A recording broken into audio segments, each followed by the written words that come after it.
Энэ чухал хуулийн төсөл хэлж байна. Тэгээ эндээс их тодорхой нэг 3 асуулт байна. Ерөнхийн нэг санал байна. За нэгдүгээрт нэг хөгжлийн бэрхшээлтэй иргэний нийгмийн хамгааллын тухай хууль дээр амралт, таслал, совлил гээд жилд нэг удаа үнэгүй амраана гэсэн юм заалт байсныг даслал нь байхгүй болсон.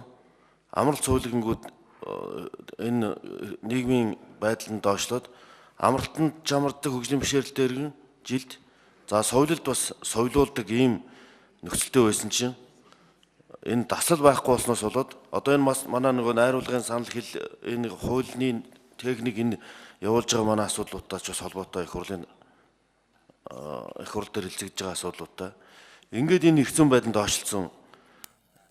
Тэгээ энийг бол би одоо тэр хууль зүйн техникийн алдаан байх гэж бодож байсан чи энэ хууль дээр яг 11-2 дээр бас яг тэгээ ороод иржээ. Ингээ энэ бодлогоор энэ хэцүү байдлыг доошлуулж байгаа юм уу? Тэгсэн мөртлөө энэ хуулийнхын заалтан дээр энэ 8-1-4 дээр байсан баха.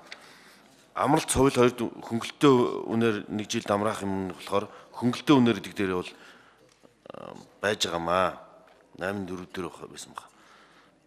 За энэ ер нь ингэж хуулийнхаа яг аргачлалын хувьд ингэж бодлогоор ингэж нөхцөлийг нь хөнгөрүүлээд байгаа мó одоо шаргалзаатай аршаан соёлд амарчаар хотод ирээд амарчдаг ч юм уу ийм нөхцөл байдлууд байсан бол энэ өөрчлөгдөж байна. Энэ яаж байгаа юм бэ? За хоёрдугаарт нь тэтгэврийн зээлийн хүүг бууруулахтай холбоотой асуудал байгаа. Энэ тэтгэврийн зээлийг бол одоо үндсэндээ би 20 гаруй жилийн өмнө хөдөө аж ахуйн банкнд ажиллаж байхдаа анх санаачилсан. Тэтгэврт сумын дэлгүүрт очихоор сумын дэлгүүрийн эзэн баахан бүх сумын тэтгэвэр огчдын тэтгэврийн дэвтрийг барьцаалцсан. Тэгээ өндөр үнээр гурил будаа зардаг. Нөгөөдөл нь одоо хөнгө учраас тэгж өгдөг. Ийм байсныг бол зээлд шилжүүлээд тухайн үед ярьж ирсэн зүйлээр зээлийн хүүг нь яаж бууруулж ирсэн гэхээр нийгмийн даатгалын сангийн хөрөнгийг нийгмийн даатгалын шимтгэл цуглуулдаг дансыг болон хадгаламжийн дансыг нь тухайн банкнда байршуулах юм бол энэ тэтгэврийн зээл эрс буурах болцоотой. Одоо энэ нийгмийн даатгалын сангийн хөрөнгүүд байршиж байгаа байдлыг харахаар янз бүрийн банкнд маш бага хүүтэйгээр завчуулан зуршуулах байдлаар зарим талаар үр ашиггүй барьж байна. Энэнийг одоо зохицуулах замаар энэ ахмад наснуудын нийгмийн хамгааллыг сайжруулахад энэ бус улсуудын тэтгэврийн санч гэсэн үр ашигтай хөрөнгө оруулалт хийж үржиж аривжиж энэ сан өөрөө төлбөрийн чадвартай болох ёстой. Энийн сангийн менежмент талаар нийгмийн даатгалын сангийн зөв сая байгуулагдлаа ер нь яригдсан, хилцэгдсэн, шийдэгдсэн зүйл байна уу? За дараан дээр нь бол одоо энэ хөдөө орон нутгийн малчид ахмадуудын нас бол хотын ахмадуудын насжилтаас бараг дундаж наслт нь бол 7-8 насаар доогуур байгаамаа. Одоо энгийнүүдээр харахад ч гэсэн тэр хот төв суурин газрын 60 настай ахмад хөдөөгийн малчин сумын нэг 50 настай ахмад хоёрын овор эрүүл мэндийн байдал энэ амьдралын нөхцөл байдал ажлын нөхцөл байдлаас шалтгаалаад эрс ялгаатай. Энэ дотор гэтэл ерөөсөө энэ сум руу чиглэсэн юм багтай. Одоо аймаг нийслэлд ахмадын ордон аймаг нийслэлийн орон сууц барьж гэх мэтлэн аймаг нийслэл рүү анхаарсан хөдөө сумын яг энэ нүүдлийн соёл иргэншлийг авч явж байгаа энэ ахмад малчид сумын ахмадууд руу чиглэсэн юм нь арай ялгууртай болчих гээд байна. Одоо энд харах юм бол ерөөсөө баг хорооны цэцэг дарга гэж нэг өгүүлбэр бий, сум дүүргийн цэцэг дарга нар гэж өгүүлбэр бий. Бус нь дандаа аймаг нийслэлийн түвшинд. За мэндчлэгээ дамжуулъя. Худалдааны байгууллага 95 жилийн өмнө арга хэмжээнд оролцож байгаа Завхан аймгийн төлөөлөгчид чуулганы ажиллагаатай танилцж байна. Санжмат гишүүн наран туяа гишүүн нарын урилгаар та бүхэнд эрүүлийн газ жаргал сайн сайхныг хүсэж байна. 95 жилийн өмнө баярын мэндийг хүргье. Амжилт хүсье.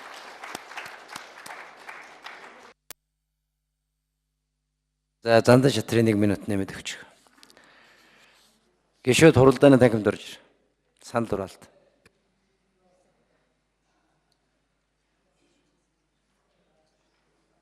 За энэ бусад улсуудын ахмадын тухай хуулиуд дээр ахмадын хамт олонны үйлчилгээ буюу одоо энэ стандартаар энэ альва албан байгууллага болон байр орчиндоо ахмадын төвтэй байх. Одоо жишээлбэл ахмадуудны цуглаа даалгаваа тоглодог байна уу?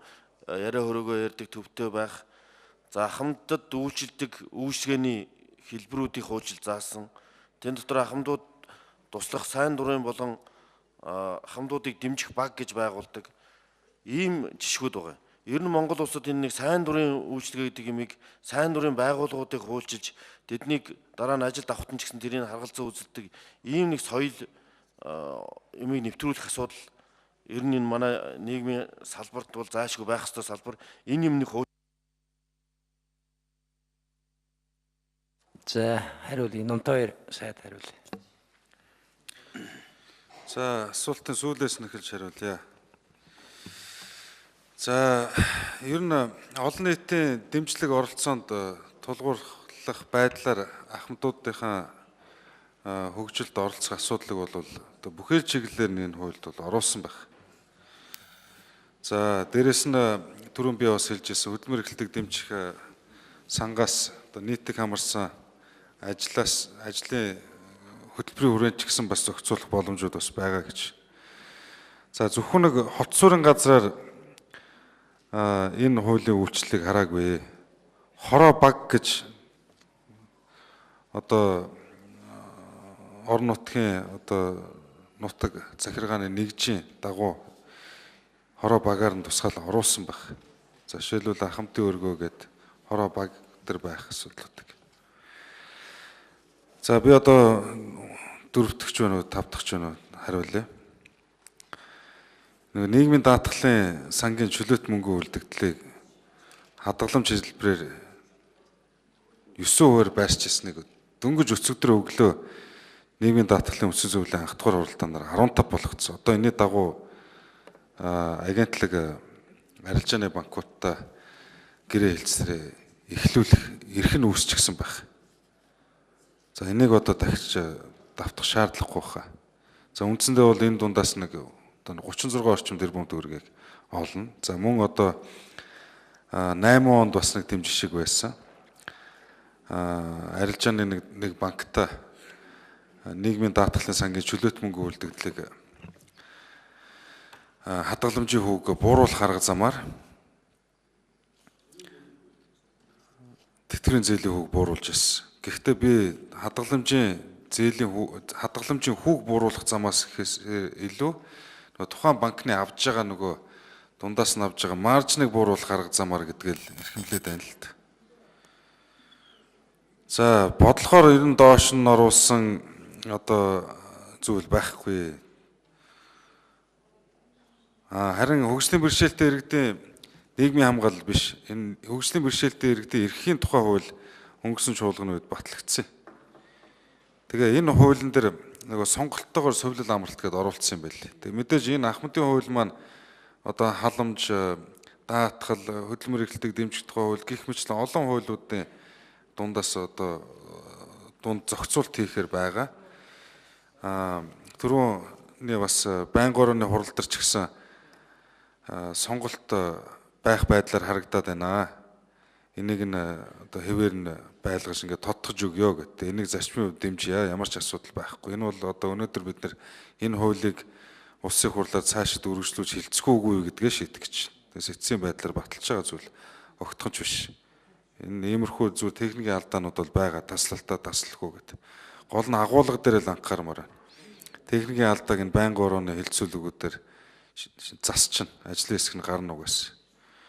Агуулга нь юу гэхээр ерөөсөө нэг ийм нийгмийн эдийн засгийн байдалтайгаа уялдаад энэ 11 жил өөрчлөлт ороогүй ахмад насны нийгмийн хамгааллын тухай хуулиа өөрчлөхөөс гадна энэ соёл иргэншлийн хөгжилтэйгээ бас уялдаж байгаа. Сэтгхүүн энэ хөгжил хандлагатайгаа бас уялдаж байгаа. Тэгэхээр үндсэндээ нэг агуулга концепцийн хувьд бол цоошин хууль гэж ойлгож болно гэдгийг одоо бас хэлье. За, мэдчилгээ дэвшүүлье.